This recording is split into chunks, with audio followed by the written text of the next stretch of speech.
우리의 마음을 모아 성령 강림절 후 네 번째 주일 예배를 하나님께 드리겠습니다.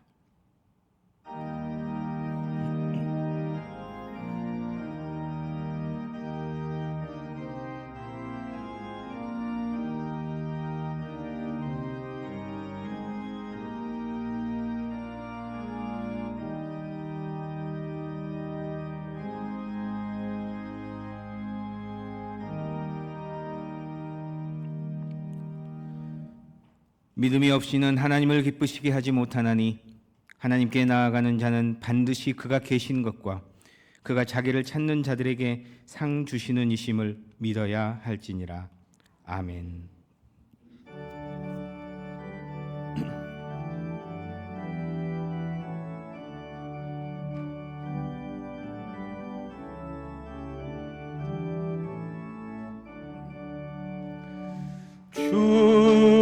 준혜를 받으려 모인 성도들, 주 크신 뜻 깨닫게 하옵소서. 내 고통의 멍에를 다 벗게 되니 날 구속하신 이름 찬양하리. 주 우리를 곁에서 인도하시니 그 거룩한 나라가 이루어지네. 저 마귀와 싸워서 늘 승리하니 큰 영광 주께 돌려 찬양하리.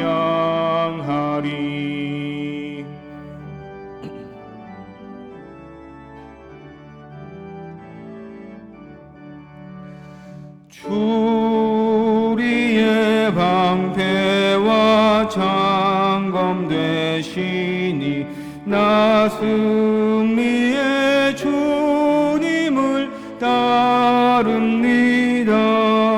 큰 환난을 당할 때 늘 도우시니 승전과 높이 불러 찬양하리.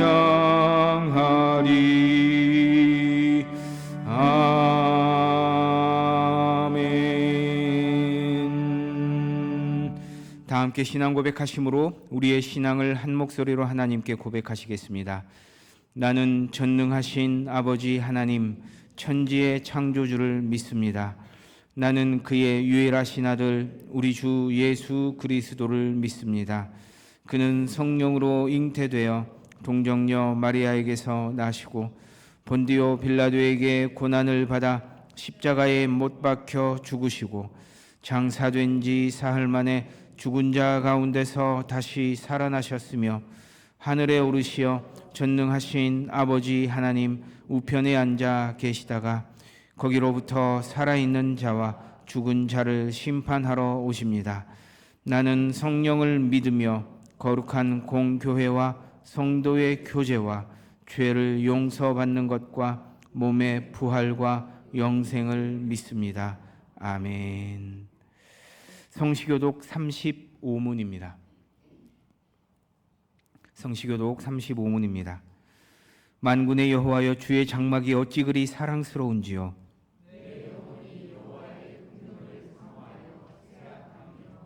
내 마음과 육체가 살아계시는 하나님께 부르짖나이다. 주의 제단에서 참새도 제 집을 얻고 제비도 새끼돌 보금자리를 얻었나이다.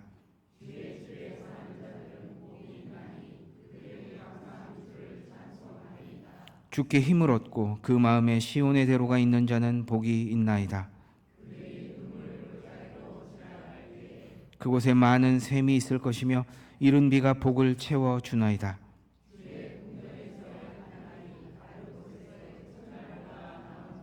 악인의 장막에 사는 것보다 내 하나님의 성전 문지기로 있는 것이 좋사오니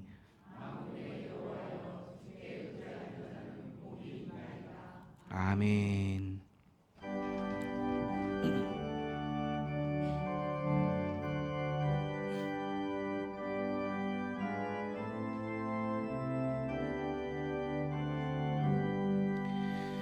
나의 생명 드리니 주여 받아주셔서 세상 살아갈 동안 찬송하게 하소서. 손과 발을 드리니 주여 받아주셔서 주의 일을 위하여 민첩하게 하소서. 나의 음성 들으니 주여 받아주셔서 주의 진리 말씀만 전파하게 하소서.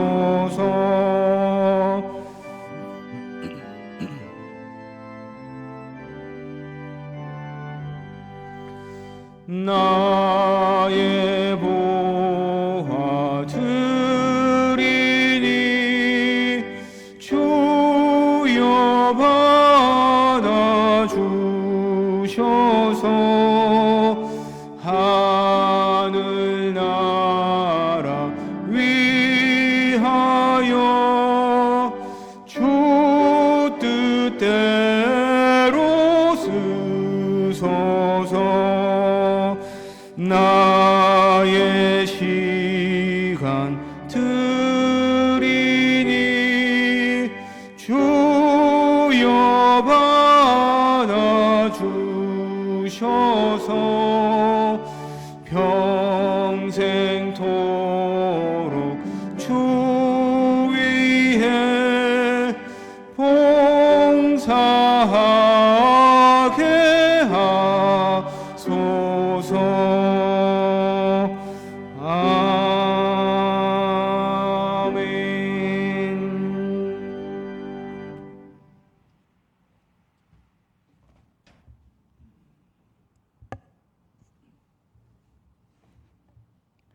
은혜와 사랑이 풍성하신 하나님 아버지, 오늘도 거룩한 주일 아침 저희를 예배의 자리로 불러주시고 하나님을 찬양하며 경배하게 하심을 감사드립니다. 살아계신 하나님 앞에 나온 저희의 마음을 받아주시고 이 예배가 오직 주님께 영광 돌리는 예배가 되게 하여 주옵소서. 지난 한 주간도 주님의 은혜 가운데 살게 하셨지만 우리의 생각과 말과 행동 가운데 하나님 뜻대로 살지 못했던 죄를 용서하여 주옵소서. 예수 그리스도의 보혈로 깨끗하게 하여 주시고 정결한 마음으로 예배하게 하여 주옵소서. 하나님, 광림교회를 사랑으로 붙들어 주시고 모든 성도들이 믿음 안에서 하나 되게 하여 주옵소서. 연약한 자들에게는 위로를, 병든 자들에게는 치유를, 낙심한 자들에게는 소망을 허락하여 주옵소서. 담임 목사님과 모든 사역자들 위에 성령의 충만함을 더하여 주시고 맡겨진 사명을 기쁨으로 감당하게 하여 주옵소서. 각 기관과 부서 위에도 함께 하셔서 교회가 복음의 빛을 밝히는 공동체가 되게 하여 주옵소서. 오늘 선포되는 말씀을 통해 우리의 심령이 새롭게 되게 하시고 예배를 통하여 하나님을 더욱 깊이 만나게 하옵소서. 예배의 처음과 끝을 주님께 맡겨드리며 모든 영광을 하나님께 올려드립니다. 예수 그리스도의 이름으로 기도드립니다.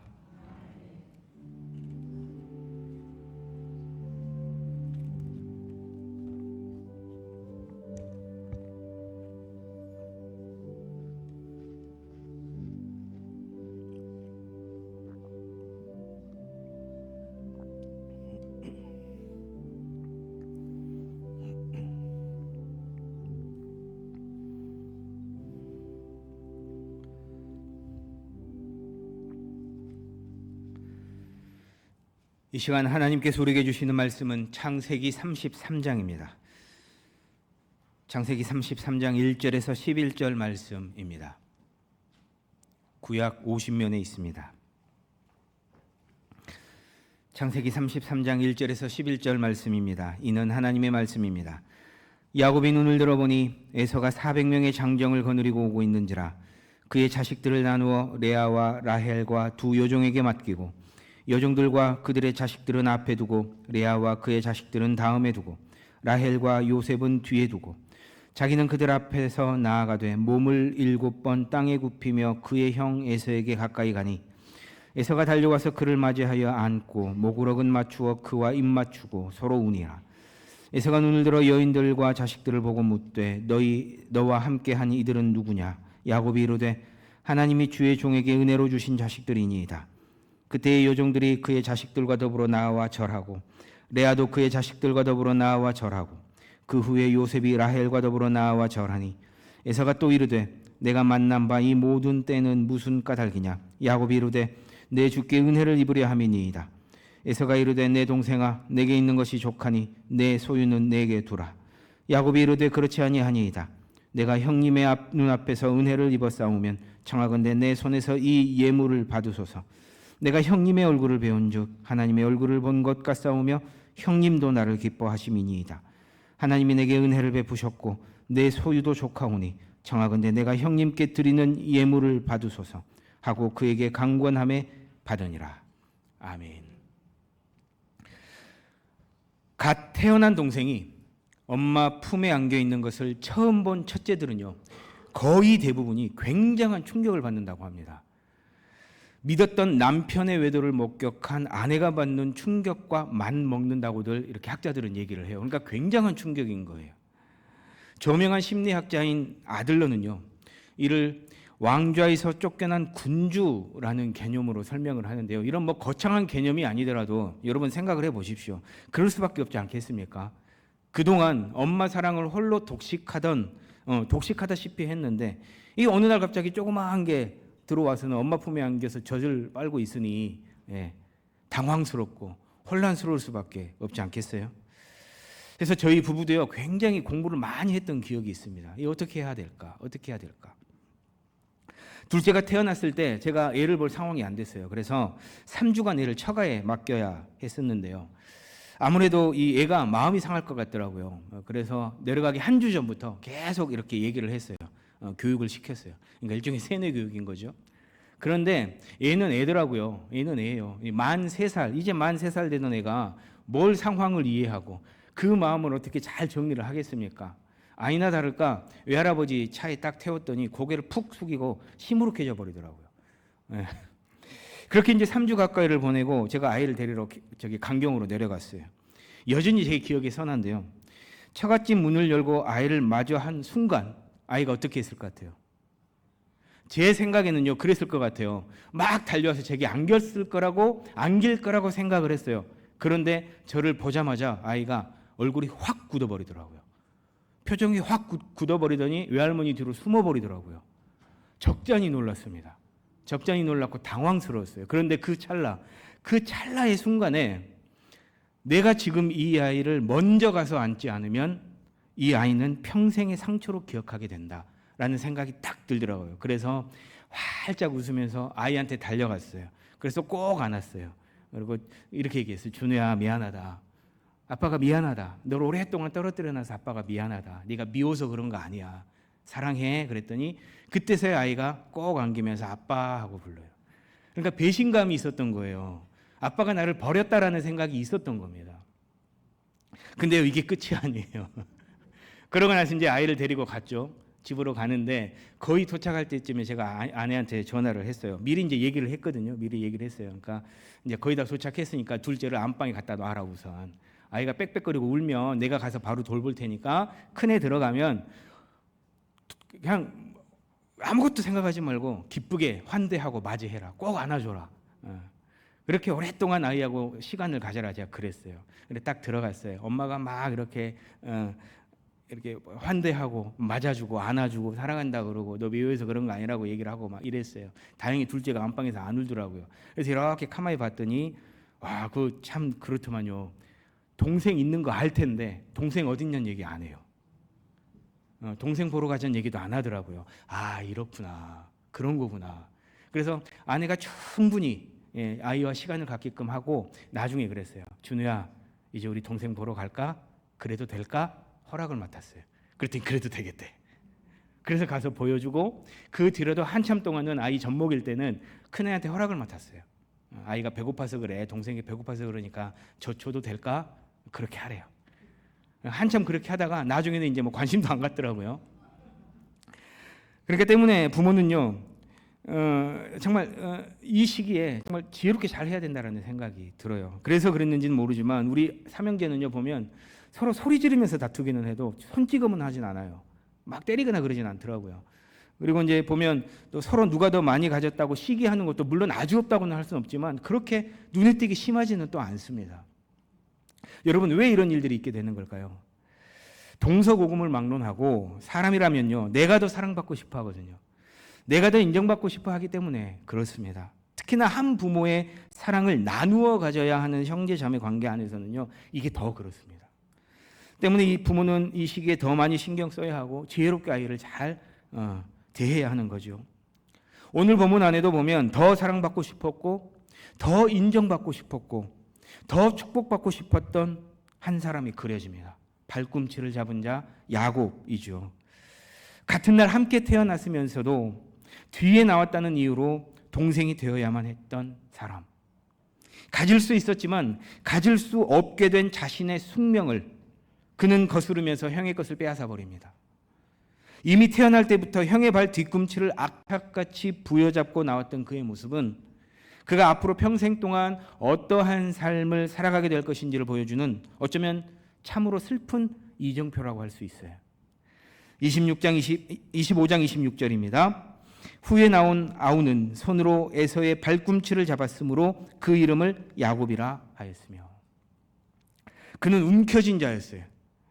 그의 욕망을 움켜쥐었습니다. 에서보다 먼저 나오지 못한 것이 못내 아쉬워서 그는 에서의 발꿈치를 부여잡고 나왔을 만큼 태어날 때부터 욕망에 휩싸여 있었던 사람이었습니다. 둘째라는 숙명이 어쩌면 더욱 그의 욕망을 불태웠을지도 몰라요. 그래서 더 인정받고 싶었고 더 사랑받고 싶었고 축복받고 싶었던 것이죠. 그런데 아버지 이삭의 마음은요, 늘 형 에서에게만 향해 있었어요. 성경에도 이걸 분명하게 기록을 해주고 있어요. 25장 28절인데요. 이삭은 에서가 사냥한 고기를 좋아하므로 그를 사랑하고 리브가는 야곱을 사랑하였더라. 그러니까 그렇다고 야곱이요, 부모의 사랑을 또 전혀 받지 않은 건 아니에요. 우리가 방금 읽었다시피 아버지의 사랑을 받지 못한 것일 뿐 어머니 리브가의 마음은 또 야곱에게 향해 있었어요. 왜 그랬을까요? 리브가는요, 아이가 쌍태라는 걸 알았을 때 하나님의 음성을 듣습니다. 어떤 음성을 듣냐면 25장 23절인데 여호와께서 그에게 이르시되 큰 자가 어린 자를 섬기리라. 그러니까 먼저 나올 에서가 뒤에 나올 야곱을 섬기게 될 것이라는 하나님의 말씀을 리브가는 늘 마음에 담고 있었어요. 그래서 그녀는 에서보다 야곱에게 더 마음이 갔던 겁니다. 여러분, 이게요, 꼭 어미의 마음만을 이야기하는 건 아닙니다. 어미의 마음도 있을 수 있어요. 왜냐하면 형 에서에게 자꾸 아버지 마음이 가니까 나라도 저 둘째를 좀 이뻐해 줘야 되겠다라는 생각이 있었을 수도 있고, 또 그런 하나님의 말씀을 들었던 그런 마음들이 있었기 때문에 좀 더 마음이 갔을 수 있겠지만 꼭 그것만을 얘기하지 않는다는 거예요. 무슨 말이에요? 이미 야곱의 앞날은 뭐였다는 거예요? 정해져 있었다는 거예요. 비록 아버지의 사랑은 받지 못할지라도 어머니의 사랑과 인정을 받으면서 하나님의 인도하심 따라 순적히 삶을 살아가다 보면 결국 모든 축복은 누구에게로 되어 있다는 거예요? 자기에게로 오게 되어 있다는 거예요. 그건 이미 하나님께서 그렇게 정해 놓으셨다는 거예요. 그러니까 다시 말해서 그렇게 아등바등 움켜쥐려 할 필요가 전혀 없었다는 겁니다. 그런데 그는 만족하지 못했던 거예요. 그런데 이걸 더 정확하게 얘기하자면 만족하지 못했다는 것은 결국은요, 하나님을 전적으로 신뢰하지 못했다는 거예요. 믿지 못했기 때문에 더욱이 자신의 욕망에 사로잡혀서 보이는 대로, 잡히는 대로 움켜쥐었던 거예요. 때문에 그는 움켜질 기회가 왔을 때 그 기회를 결코 가볍게 흘려보내지 않잖아요. 붉은즉 사건을 보십시오, 여러분. 형이 굉장히 굶주리고 있다는 사실을 금세 알아차립니다. 그런데 그거를 바로 뭘로 연결시켜버려요? 장자의 명분으로 연결시켜가지고 그걸 뒤바꿔 버리잖아요. 그것도 그저 지나치는 말이 되지 않도록 어떻게 하냐면 형 에서에게 맹세하게 하기까지 합니다. 맹세하기까지 해요. 아주 딱 못을 박아버리는 거예요. 25장 33절입니다. 야곱이 이르되 오늘 내게 맹세하라. 에서가 맹세하고 장자의 명분을 야곱에게 판지라. 그뿐입니까? 형 에서를 피해 삼촌 라반의 집에 갈 때는 또 어땠어요? 삼촌을 속여가면서까지 가축대를 움켜쥐었어요. 재산을 늘리고 가족을 늘리면서 야곱은 온갖 것들을 움켜쥐면서 삶을 살았어요. 왜 그렇게 했을까요? 그렇게 해야지만이 인정받는다고 생각을 했거든요. 그렇게 해야지만이 나를 사랑해 줄 거라고 생각을 했고, 그렇게 해야지만이 그러한 삶이 축복받은 삶이라고 여겼던 거예요. 그러나 보십시오, 여러분. 이러한 야곱의 움켜짐은 자신보다 훨씬 더 영악했던 삼촌 라반에게 오히려 움켜짐을 당하게 된다는 거예요. 더 심각한 건 뭐냐 하면요, 형 에서에 대한 두려움, 그로 인한 불안한 마음에 오히려 또 움켜짐을 당하게 된다는 거예요. 해서 그는 삼촌 몰래 도망칠 수밖에 없었고, 오늘 본문 바로 앞장에서는요, 형 에서가 400명을 이끌고 온다는 소식을 듣고 큰 두려움에 휩싸이게 되는 것입니다. 그렇습니다, 여러분. 온갖 것들을 움켜쥐었던 야곱의 인생은 정작 자신의 그 움켜짐 때문에 오히려 두려움과 불안에 움켜짐을 당하게 되었다는 거예요.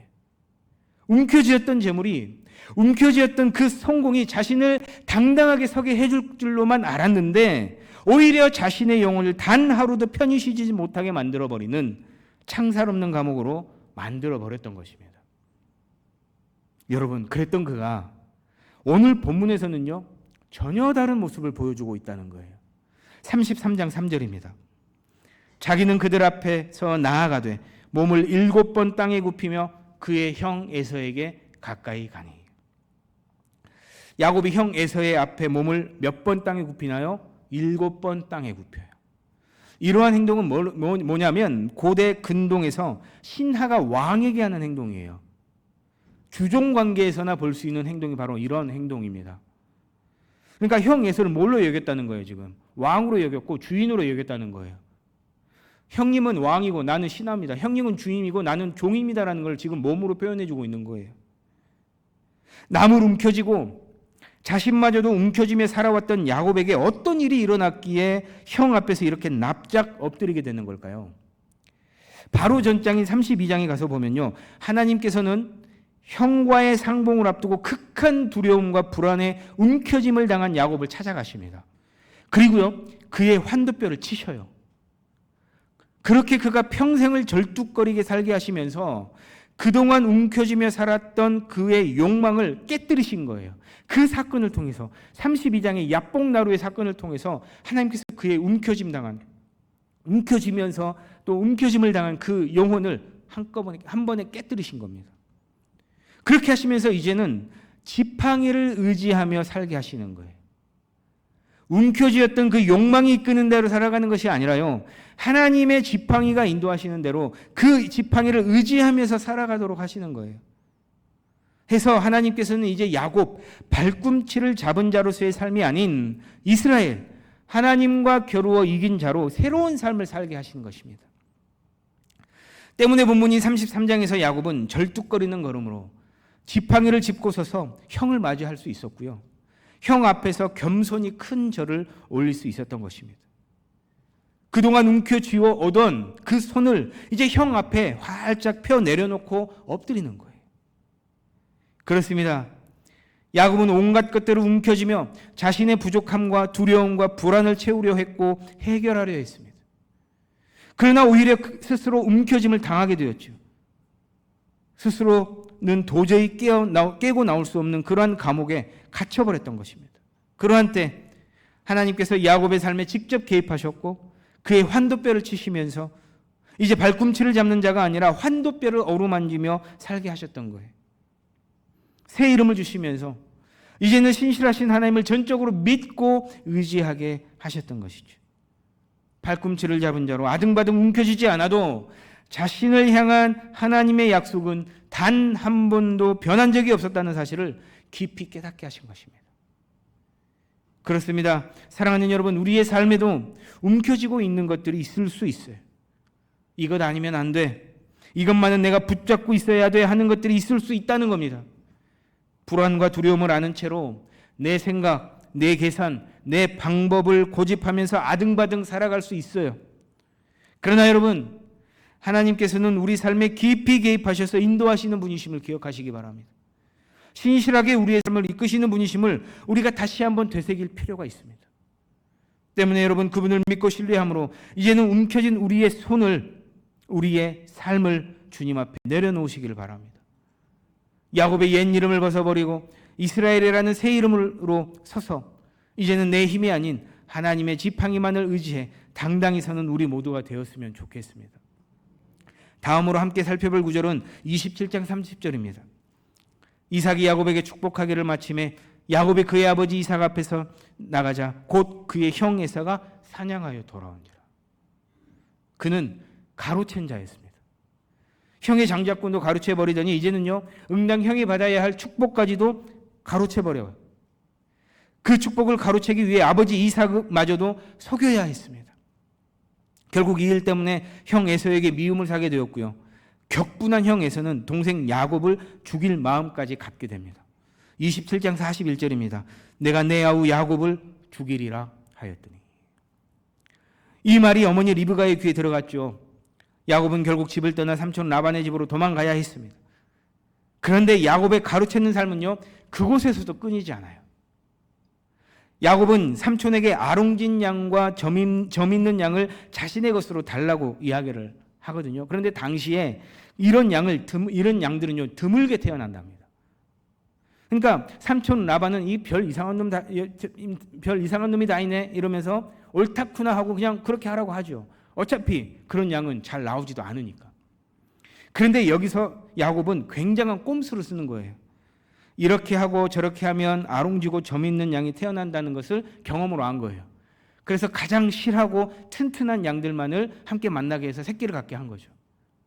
그러니까 삼촌의 것을 합법적으로 교묘하게 가로채 내 것으로 만들기 위한, 정말이지 지독한 꼼수라고 할 수 있는 겁니다. 실제로도 이것 때문에 야곱은 굉장한 거부가 돼요. 그런데 여러분, 그렇게 남의 것을 가로채는 삶을 살았던 그가 오히려 삼촌 라반에게 가로침을 당하잖아요. 그보다 더 영악했던 삼촌에게 재산을 늘리는 것보다도 더 중요한 가정을 이루는 일에 가로침을 당합니다. 아시다시피 라헬을 사랑했던 야곱은 라헬을 얻기 위해서 몇 년을 일합니까? 7년을 일해요. 7년을 열심히 일해요. 그래서 결혼식을 하는데 그 다음날 아침에 일어나서 보니까 라헬이 아니라 레아가 들어와 있던 거예요. 삼촌에게 속은 겁니다. 7일 후에 라헬을 아내로 맡게 되기는 합니다만 결국 이 때문에 7년을 더 일하게 돼요. 그런데 사실 그렇게 하지 않아도 되잖아요. 이미 라헬을 위해서 7년을 일했기 때문에 더 이상 할 일이 없어요. 할 필요가 없어요. 삼촌이 속여서 레아를 들여보낸 거잖아요. 그러니까 7년을 더 일하라는 건 사실 억지입니다. 그럼에도 야곱은 그렇게 할 수밖에 없죠. 왜요? 결국 라헬을 아내로 허락해 주는 건 삼촌 라반이었기 때문에 어쩔 수가 없는 거예요. 가로챘던 자가 가로챔을 당한 겁니다. 철저히 속은 거예요.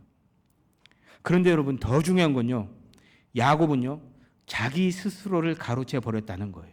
자신을 철저하게 속였다는 겁니다. 자, 27장 23절에서 24절입니다. 그의 손이 형 에서의 손과 같이 털이 있으므로 내가 참 내 아들 에서냐? 그가 대답하되 그러하니. 여러분, 이게요, 단순히 아버지를 속였구나 하고 쉽게 내려갈 수 있는 본문이 아닙니다. 깊이 한 번 더 생각해 보면 이게 참으로 잔인한 장면이에요. 매끈한 피부를 가진 야곱에 비해 털이 많았던 에서였기 때문에 야곱은 어떻게 해야 돼요? 염소 새끼 가죽을 몸에 두르고 눈이 멀어버린 아버지 앞에 서야 했습니다. 아버지를 속이기 위해서였어요. 그런데 이건요, 여러분, 아버지를 속인 게 아니라 사실은 자기 자신을 속인 거예요. 염소 털로 위장한 채 내가 에서냐라는 아버지의 질문에 내가 에서입니다 답하면서 그는 자신의 정체성을 속여버린 거예요. 축복을 내리는 아버지 앞에 당당히 아들 야곱으로 진짜 자기로 선 것이 아니라 염소 털을 뒤집어 쓰고 가짜 자기로 선 거예요. 얼마나 잔인한 장면입니까? 여러분, 그렇다면요, 냉정하게 한번 생각을 해보십시오. 이 축복은 야곱이 받은 건가요? 염소토를 뒤집어 쓴 가짜 에서가 받은 겁니까? 엄밀히 따지면요, 이 축복은 야곱이 받은 게 아니잖아요. 때문에 야곱이 조금 더 생각이 깊은 사람이라면 아버지가 축복한 것은 내가 아니라 내가 뒤집어 쓴 염소털이구나. 아버지는 끝까지 야곱인 나를 사랑한 게 아니라 에서를 사랑했구나라는 것을 깨달아야 된다는 거예요. 철저히 자기 자신에게 가로챈을 당한 겁니다. 속은 거예요. 때문에 여러분, 이러한 관점에서 볼 때, 제가 쭉 말씀드린 이러한 관점에서 볼 때 야복 나루에서의 사건은 사실 굉장히 중요한 사건이라고 말할 수가 있어요. 야곱과 밤새 씨름을 했던 하나님께서 야곱에게 이렇게 말씀하시거든요. 32장 27절입니다. 그에게 이르되 내 이름이 무엇이냐? 이름을 물으시잖아요. 그때 그가 이르되 뭐라고 그래요? 야곱입니다 라고 답해요. 20여 년 전 내가 내 아들 에서냐라고 물었던 아버지 이삭의 질문이 생각났을 거예요. 그때는 내가 에서라고, 아버지 큰아들 에서라고 가짜 에서의 몸으로 진짜 에서인 척 답했어요. 그러나 이제는 달라요. 그의 답은 그렇습니다. 내가 야곱입니다. 사기꾼이었고 가로채는 자였고 상처투성이 가짜로 살아온 그러한 야곱입니다 라고 답한다는 거예요. 그러한 야곱의 진솔한 답에 우리 주님 뭐라고 말씀하십니까? 28절입니다. 그가 이르되 내 이름을 다시는 야곱이라 부를 것이 아니요 이스라엘이라 부를 것이니. 사랑하는 여러분, 그래서 이게 은혜인 거예요. 그래서 이게 은혜인 겁니다. 진짜 자기를 내어놓는 야곱에게, 진솔한 자신의 모습 그대로를 내어놓는 야곱에게 하나님께서는 이제 야곱의 삶을 벗어버리라 하시는 거예요. 남의 발꿈치나 잡고 사는 삶이 아니라 그렇게 욕망에 끄달리면서 남의 것을 가로채면서 속이는 삶, 속는 삶을 살아가는 것이 아니라 이제는요, 새로운 삶으로 하나님 앞에 서라고 명하고 계시는 것입니다. 그러면서 이스라엘이라는 새 이름을 주시는 거예요. 진정한 그의 정체성을 새롭게 다시 부여하시는 것입니다. 그렇게 이제는 야곱이 새로운 삶을 살아가도록 길을 여시는 것이죠. 그 후에 형 에서를 만나게 되는 거예요. 그래서 다음 구절은요, 또 의미심장하게 다가옵니다. 자, 33장 11절인데요. 하나님이 내게 은혜를 베푸셨고 내 소유도 족하오니 청하건대 내가 형님께 드리는 예물을 받으소서 하고 그에게 강권함에 받으니라. 여러분, 이 일을요, 단순히 야곱이 형 에서의 마음을 사려고 소유의 얼마를 준 것으로 이해해서는 안 됩니다. 혹은 자신을 받아준 에서에게 고마워서 그리한 것으로도 이해해서는 안 돼요. 내가 형님께 드리는 예물을 받으소서라는 문장에서요, 이 예물로 번역된 히브리 낱말은요, 바라카예요. 바라카. 이 바라카가 뭔 뜻인지 아세요? 복이라는 의미입니다. 복. 그러니까 말하자면 야곱이 형 에서에게 주는 것은 겉으로 보기에는 야곱의 소유의 얼마이지만 그것을 건네는 의미는 지금 복을 건네고 있는 거예요. 축복을 하는 거예요, 여러분. 그런데 여기서의 바라카는요, 20여 년 전 가짜 자기로 아버지 앞에서 받았던 그 복을 쓸 때도 이 바라카가 쓰였다는 사실입니다. 그렇습니다, 여러분. 지금 야곱은 약복간 나루에서 야곱의 삶을 벗어던진 후에 새로운 이스라엘의 삶으로 들어서면서 진정한 자기를 되찾게 된 거예요. 그러면서 이제 형님 앞에 이렇게 고백하게 되는 겁니다. 형님, 제가 과거에 가로챘던 형님의 그 복, 그 바라카를 이제 형님께 온전히 돌려드립니다. 하나님께서 내게 이만큼 은혜를 베푸셨으니 내게는 이 모든 것으로 말미암아 충분합니다. 여러분, 그렇습니다. 이렇게 형제간의 화해가 극적으로 이루어지면서 이제 하나님께서 이삭을 통해 야곱에게 내리셨던 축복이 더욱 값진 축복이 되게 하신 거예요. 진정한 축복이 되게 하신 거예요. 가짜 에서가 아닌 진짜 야곱으로서 하나님의 주신 축복을 누리게 하신 것입니다. 그렇게 가로채던 삶을 살던 그가 이제 자신의 것을 나누면서 흘려보내는 진정한 이스라엘의 삶을 살게 되었던 것이죠. 사랑하는 여러분, 우리의 삶을 되돌아보았으면 좋겠습니다. 우리 역시 무언가를 자꾸 가로채며 살아갈 수 있어요. 더 인정받고 싶고, 더 사랑받고 싶어서, 남보다 더 복받고 싶어서 자신의 본연의 모습을 숨긴 채 가짜 자기라는 가면을 쓰고 살아갈 수 있다는 겁니다. 덥고 습하고 냄새나는 염소 가죽 안에 진짜 나를 숨기고 겉으로 보여지는 염소털이 진짜 내 모습인 것 마냥 내가 그입니다, 내가 바로 그 사람입니다 외치며 삶의 구렁텅이로 빠져갈 수 있다는 겁니다. 그렇게 나 자신만을 위해 남들의 평판을, 어떤 기회를, 이런저런 타인의 마음을 은연중에 가로채며 스스로를 속이고 있을 수 있는 것이죠. 그러나 여러분 기억하십시다. 그렇게 가로챈 인생은 오늘 본문에서도 볼 수 있듯이 결코 올바르지 않습니다. 행복하지 않습니다. 진정한 평안과 복과 쉼을 우리에게 주지 않는다는 사실이에요. 사랑하는 여러분, 이 시간 우리를 옥죄는 가짜 가면을 벗어 던지십시다. 내 모습 이대로, 있는 모습 그대로 우리 하나님은 인정해 주시고 받아주시고 사랑해 주신다는 사실을 꼭 기억하시기를 바랍니다. 염소털 옷 안에 숨지 마십시오. 과감히 그 옷을 벗어 던지고 우리 하나님 앞에 정직하게 서는 우리 모두의 삶이 되었을 때에 여러분, 하나님께서는 우리 모두에게 복을 주실 뿐만 아니라 그 복이 차고 넘치는 그런 복의 통로가 되도록 하실 것입니다. 말씀을 맺습니다. 발꿈치를 잡은 자, 야곱은 그의 이름대로 움켜쥐고 가로채던 삶을 살았던 자였습니다. 그랬던 그가 움켜쥐었던 손을 폈고 가로챘던 복을 되돌려주는 참된 이스라엘로 다시 서게 되는 일을 우리는 오늘 함께 살폈습니다. 우리의 모습을 다시 한번 되돌아보고 그동안 움켜쥐고 가로챘던 옛 야곱의 삶이 아닌 이제는 하나님의 지팡이만을 의지하는 삶, 참된 복의 통로가 되는 진정한 이스라엘의 삶으로 돌아가는 우리 모두가 되기를 주님의 이름으로 축원합니다. 기도하겠습니다. 사랑하는 주님, 감사합니다. 이 시간 귀한 말씀 통해서 우리가 품고 살아가게 하시니 감사를 드립니다. 주신 말씀 마음에 잘 박히게 하여 주시고 잘 박힌 못이 되게 하여 주셔서 세상 향해 나갈 때 흔들리지 아니하는 믿음 되게 하시고 그 믿음으로 살아갈 수 있도록 주여 도와주시옵소서. 모든 것 주님께 감사드리며 예수님의 이름으로 기도합니다. 아멘.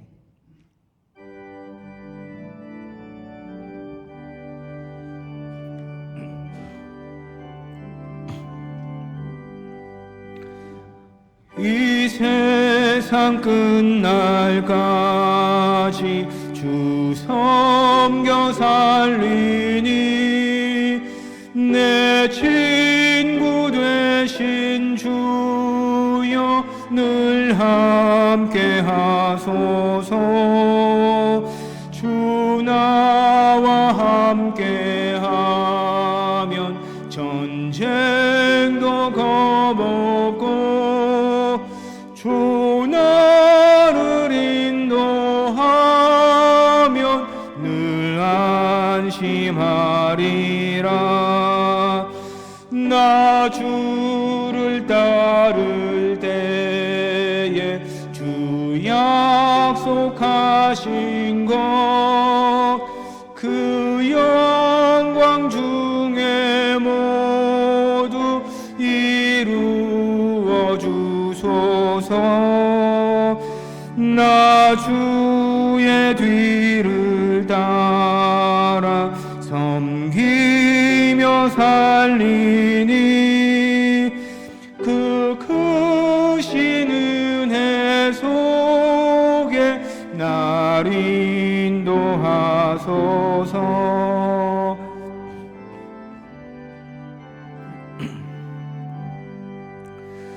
이 세상 온갖 시험 내 마음을 흔들고 악한 원수들이 안팎에 있으나 주 나를 돌보시사 내 방패 되시고 내 옆에 계신 것을 늘 알게 하소서. 저 영광 빛난 곳을 주 허락했으니 그 허락하신 곳을 늘 사모합니다.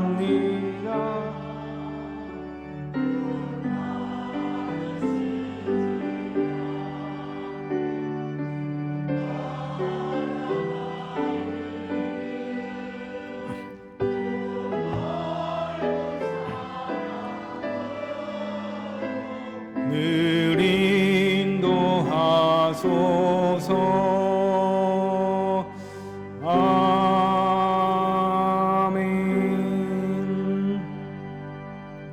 우리의 예물을 기뻐 받으시는 아버지 하나님, 이 시간 여러 모양으로 주님 앞에 예물을 드리게 하시니 감사를 드립니다. 10의 1을 구별하여 드리는 귀한 예물이 있습니다. 어려운 이때에 하나님께서 명하신 대로 주님 앞에 드리는 귀한 예물입니다. 내가 하늘 문을 열고 복을 쌓을 곳이 없도록 부어주시겠다 약속하신 주님의 그 말씀 의지하여 드리오니 주님 말씀하신 대로 드리는 손길들마다 주님 은혜 부어 주시옵소서. 감사하여 드리는 예물 또한 있습니다. 주님께서 주신 것이고 또 주님께서 이루신 것임을 인정하고 주님 앞에 드리는 감사의 제목들임을 기억합니다.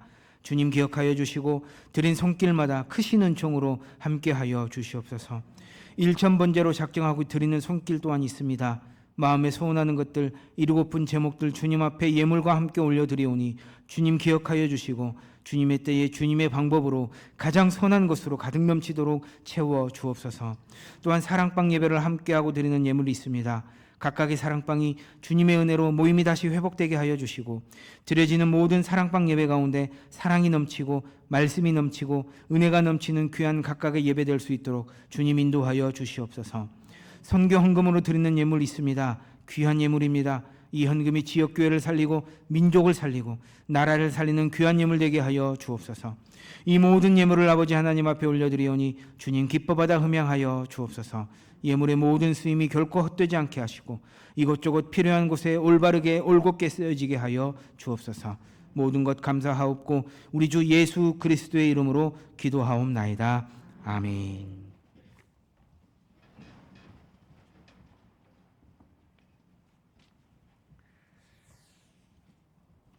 할렐루야. 축복합니다. 감사합니다. 잘 오셨습니다. 교회 소식 몇 가지 전해드리겠습니다. 돌아오는 이제 다음 주가 되겠네요. 28일에는 총동원 출석 주일로 함께 하도록 하겠습니다. 각각의 사랑방과 기관에서는 좀 신경을 좀 써주셔서 모든 방언들이 함께 할 수 있도록 또 품고 있는 어떤 그런 대상자들, 전도 대상자들이 있다고 한다면 꼭 그 시간에는 함께 할 수 있도록 그렇게 힘써 주시기를 바라고 준비해 주시기를 바랍니다. 맥주절 찬양잔치 어떻게 잘 준비하고 계십니까? 이번에는 찬양 잔치가 될 수 있도록 저희들이 좀 준비를 좀 하고 있고 또 오늘 예배 마치고 또 저희들 또 회의하고 해서 좀 그 시간이 잔치가 될 수 있도록 좀 그렇게 준비를 해보려고 합니다. 그러니까 각각의 뒤에 이제 조가 이렇게 되어 있으니까 연습 잘 하셔서 7월 첫 주에 잔치를 함께 했으면 좋겠습니다. 오늘 헌신 예배, 찬양 예배 때는 헌신 예배로 함께 하도록 하겠습니다. 광주노회 남성교회 연합회 순회 헌신 예배로 함께 드리게 될 텐데 참여해 주시기를 부탁을 드립니다. 이어서 다음 주 찬양 예배는요, 제3여전도회 헌신 예배로 드리도록 하겠습니다. 모임입니다. 호산나 찬양대 오늘 오후 1시 10분 아동부실에서 전도부 24일 반찬 전도 이제 마지막으로 총동원 주일 앞두고 한 번 더 하게 될 텐데 좀 많이 좀 도와주시기를 부탁을 드립니다. 그리고 돌아오는 수요 예배는 6.25 기념 예배로 함께 드리도록 하겠습니다. 당회가 다음 주일 2부 예배 후에 있겠습니다. 기억을 해주시기를 부탁드리고요. 전국 장로 수련회가 7월 1일부터 3일까지 경주에서 있겠습니다. 교육자 동정입니다. 우리 고은재 전도사님 목사고시를 보게 되십니다. 돌아오는 목요일 날 목사고시를 보게 되는데 저는 가까운 데서 보는 줄 알았더니 서울로 올라가신다네요. 그래서 수요일 날 제가 올라갈 수 있도록 이렇게 배를 해드렸습니다. 아침 일찍부터 보는데 또 저녁에 늦게 가면 더 그래서 좀 저녁에 올라가십시오. 이렇게 좀 배를 해드렸습니다. 이번 한 주간도 월요일, 토요일 새벽 설교 제가 하기로 했습니다. 대신 붙어야 되겠죠. 한 번에 이렇게까지 했는데 안 붙으면 혼나죠. 제가 그랬거든요. 전 한 2주 이렇게 시간을 주셨는데 한 번 떨어졌네요. 얼마나 혼났는지 그렇게 시간을 줬는데 떨어졌냐고 그러시더라고요. 아무튼 뭐 기도 좀 많이 부탁드립니다. 기도해 주시고 격려해 주시고 그렇게 해주시면 감사하겠습니다. 저는 다음 주 화요일 날 서울에 세미나 참석차 다녀오겠습니다. 3040 관련해 가지고 세미나를 한다고 해서 제가 이제 그것에 좀 관심이 좀 많이 있고, 또 어떻게 3040들을 함께 교회 안에서 함께 할 수 있는 어떤 그런 것들이 있을 수 있을지, 세미나가 좀 괜찮은 세미나에서 좀 다녀오려고 합니다. 제가 내려와서 2년 동안 안 올라가려고 그랬는데 이건 가야 되겠더라고요. 그래서 다녀오도록 하겠습니다. 기도해 주시기를 부탁드립니다. 네, 이 시간 우리 앞뒤 좌우 옆 바라보시면서 함께 인사 나누시죠. 잘 오셨습니다. 주님의 사랑으로 사랑합니다.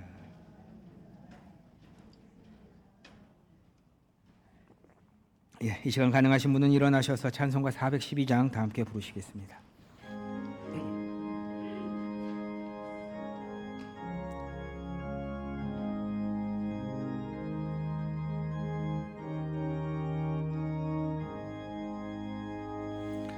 내 영혼의 극히 깊은 데서 맑은 가락이 울려나네.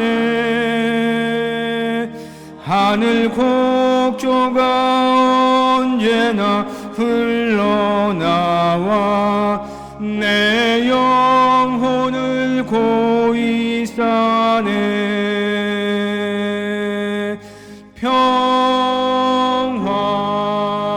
평화로다 하늘 위에서 내려오네.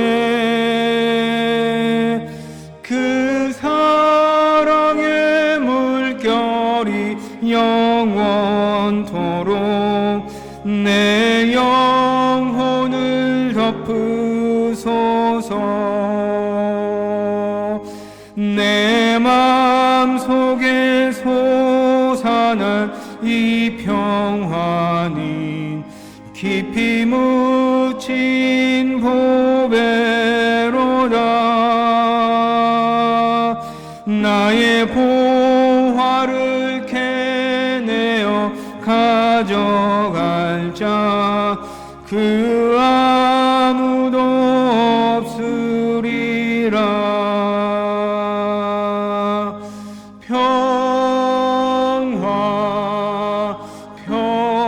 평화로다 하늘 위에서 내려오네. 그 사랑의 물결이 영원토록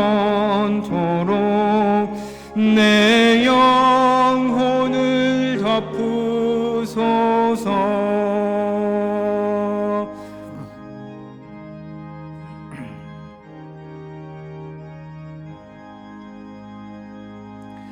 내 영혼의 평화가 넘쳐나는 주의 큰 복을 받음이라. 내가 주야로 주님과 함께 있어 내 영혼이 편히 쉬네.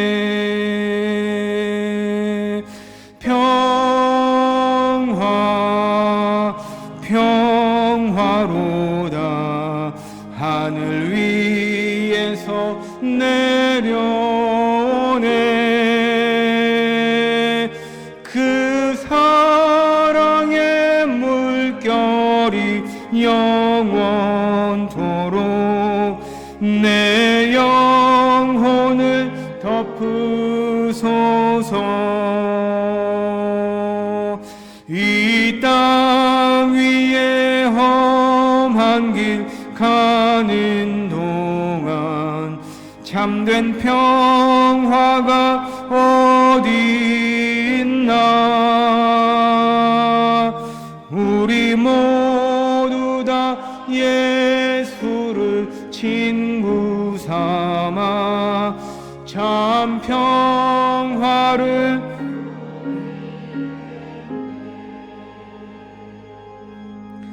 평화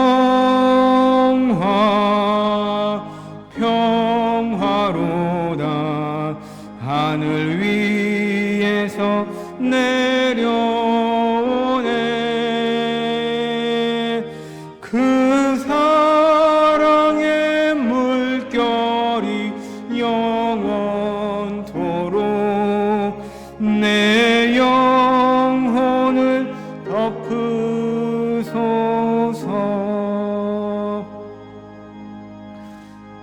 광림의 성도 여러분, 나의 것만을 고집하는 시대를 살아가는 것 같습니다.